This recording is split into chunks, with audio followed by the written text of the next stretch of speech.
Heart Attack FC is back. Heart Attack FC is back. 2 weeks in a row. Stoppage time winner in the 100th minute to a 16-year-old 3 days out from his birthday. Rio Ngamoa delivered. And delivered in a way that most 16-year-olds would not. The composure, the placement. Most players his age, and most players maybe even 10 years older than him on this team, that would have went over the bar. That would have went over the bar. That would have crashed against the bar and then, went out of play. That wouldn't have been finished the way that Rio finished that ball, the composure, the audacity, the goal, the stakes that was at place in this match of getting us off to a positive start, of against Newcastle with all the drama that's been happening over this summer with Isak and all of that stuff. The way that this game played out, from the red card to coming back from 2-0 down, from 10 men down, and the antics from Newcastle. The officiating was weird. The commentating was weird. The environment was absolutely chaotic and hostile. To come in and finish the way that Rio has finished that ball, nerves of steel. This kid's next up. This kid is next up, and I'm excited for what's next for him, because I think what he's done in a few minutes that he was on, Cody Gakpo wasn't able to do in 100 minutes, right? And I think that plays into the whole argument, and I think Mo Salah has against him, of the goals and assists in the other aspects of the game that isn't recorded on a stat sheet. What's more important? And in this case, obviously, Rio does get the goal there, but I want to talk about that a little bit more and why I think maybe Rio is the step forward that does make sense on that left-hand side, despite Cody Gakpo getting 2 assists today. Don't forget that. Cody Gakpo got 2 assists today, and now I believe he's on 4 or 5 goal contributions already for this season. I think Rio is one of those special wingers that not only can give you the goals and assists, because he obviously is a great finisher, just off of the handful of goals that we've been able to see him score with that right boot, the placement. It's almost like the inversion of Salah, right? Where Salah doesn't hit the ball super hard, but it's placed perfectly where the keeper can't get it. And Rio is showing signs of that very early on. And I get the goal and assist, they're very important. But the way that Rio is able to come on this match and be aggressive and immediately start attacking down that left-hand side and giving Newcastle problems right away, as soon as he came on, being direct, which Cody Gakpo is not very good at doing, right? And there was a time where he was very good at it, but he's not really being direct like that. And the same thing with the other side of the pitch, where Mo Salah isn't being very direct, where he can put 2 and 3 dribbles together. And maybe that doesn't result into a chance or a goal scoring opportunity or a goal, but it's giving your right back and your left back and the players that you're going up against something to freaking think about. That if I'm not on my P's and Q's going back, this kid's going to try to get around me, or Salah's going to try to get around me, or Gakpo's going to try to get around me. That's one less thing that Tino Livramento had to worry about for a majority of this game with Gakpo, is that he knew that Gakpo wasn't going to try to take him on. So Tino was able to bomb upfield and give Newcastle a lot of those options going forward, even though they were 10 men down. And I think that was one of the biggest determining factors. And on top of Newcastle's very physical midfield, I think that paired with their wide backs not really having to worry about getting back the way that they really do, which is really interesting, because Salah's dangerous. We know Gakpo's dangerous. We know Hugo Ekitike is dangerous. I mean, even in that goal, when we did put pressure on that left-hand side, when it came from that left-hand side and attacking it, but we completely stopped after that. We had one shot on target from the entire second half up until the Rio Ngamoa goal. We had 2, and 2 of them resulted in goal. I love the clinicality of this team so far, of not needing a whole ton of chances to score goals, but it is something that's worrying. And I think Rio does bring an extra fold or an extra dimension in this team that we haven't seen in a really long time. He's a special player and a special winger, and I love the fact that Arne Slot is now trusting some of these players to go out there and get us games when we need them to. Chiesa last game, Rio this game. I love to see the growth in terms of management and the trust and the ability from our bench. It gives me a lot of confidence. And this is one of those games where the champions just do what champions do. Champions just do what champions do, guys. And I say this over and over and over on this channel. I do. And you guys know this. If you've been following this for a following my channel for a long time, this is what champions are made of. I said this last season. I said this the season before, where in Klopp's last season, where we were going down a lot. And in the 70th minute, Klopp would make those substitutions and we'd come back and we'd win it. We should have got a title that year, but I won't talk about that a little bit more. Some of the weird decisions from officiating, and then we burned out a little bit at the end. But regardless, same thing with Slot. And last year, where we were winning a lot of games 1-0, 2-1. We weren't winning by huge margins like we typically were doing with Arne Slot or with Jurgen Klopp back in the day. We were doing with Arne Slot, and a lot of people weren't trusting that because we didn't look dominant. But I think winning ugly and getting last minute winners and being lucky, champions are lucky. They just are. There's something about being winners where you find a way to win. You find a way to win even when you don't play well, because when you play well, you will win. So if you can win even when you don't play well, and you win when you do play well, more times than not, you're going to be a champion.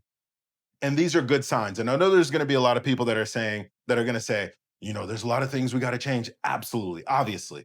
Ryan's going to need some backup. Absolutely. Shout out to Ryan for that goal today. Beautiful. And he played well today as well. What about the right back situation? That's a temporary issue right now, right? We do have right backs. They just need to get healthy. And Dominic Szobo was fantastic today. Whether you like it or not, or whether you rate Szobo or not, he is extremely important to this team because he can play every single position on the pitch. And that is something that you cannot teach to a player. They just have to have the football intelligence and IQ to be able to understand multiple positions in the way that he is able to understand it and be effective and in moments dominant as a 6, as an 8, as a 10, and now as a right back. And we've even seen him at RB Leipzig play as a winger, right? That needs to be given a little bit more credence. The same way that we given James Milner for being the same way. But I think Szobo could even be more effective than James Milner in the long term. I think he's a better player than James Milner, which is crazy to even say, but has the same ability to play anywhere on the field. And he needs more credit. You have to give him more flowers. And for me, he was the man of the match. Let me know who your man of match was down below. And of course, subscribe to the channel while you're down there and let me know where you're watching from. But more importantly, tell me who was the most important player on the pitch. I think Alisson was close behind. But there are definitely some things that we need to improve on going into Arsenal, because I don't know if we'll be able to get away with some of these things that we're being able to get away with in week 1 and week 2 at Arsenal because they're so good defensively. So we need to, I don't think we can bank on outscoring everybody and leaving it to last minute winners for the entire season. But when we need them, now we know they're there.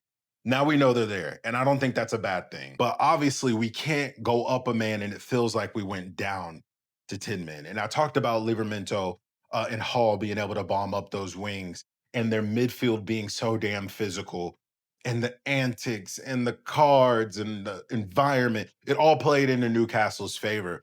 And these games, they're terrible for us to watch. I don't know how it's like to play in them. VVD says he loves them.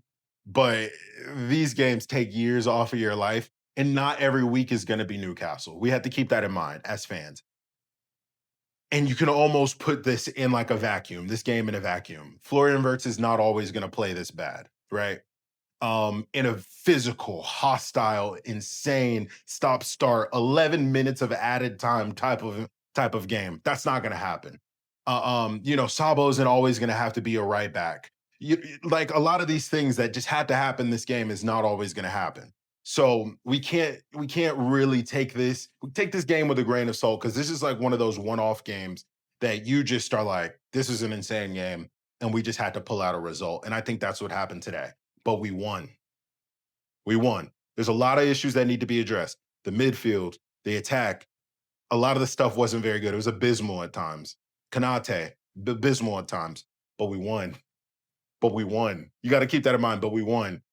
And I feel like this is like a theme with Newcastle, where even when we win at Newcastle, it kind of feels like we kind of lost a little bit. And we haven't lost at Newcastle in a long time. But we know every time we come there, it's tough games, but we somehow find a way to win at Newcastle. And I feel like they're always the turning point in the season, no matter where we are in the season. Winning at Newcastle always gives us a boost. So I'm very excited for what happens at with Arsenal next week because I think this gives us a little bit of an edge going into that. I really do. Games like this, it does something to the players. It G's us up. Massive credit to Arne Slot for trusting his players, like I mentioned before, in the substitutes. The first round didn't go the way that we planned, just like last game. But his second set of substitutes changed the game. And he's the great tinker, and we know that.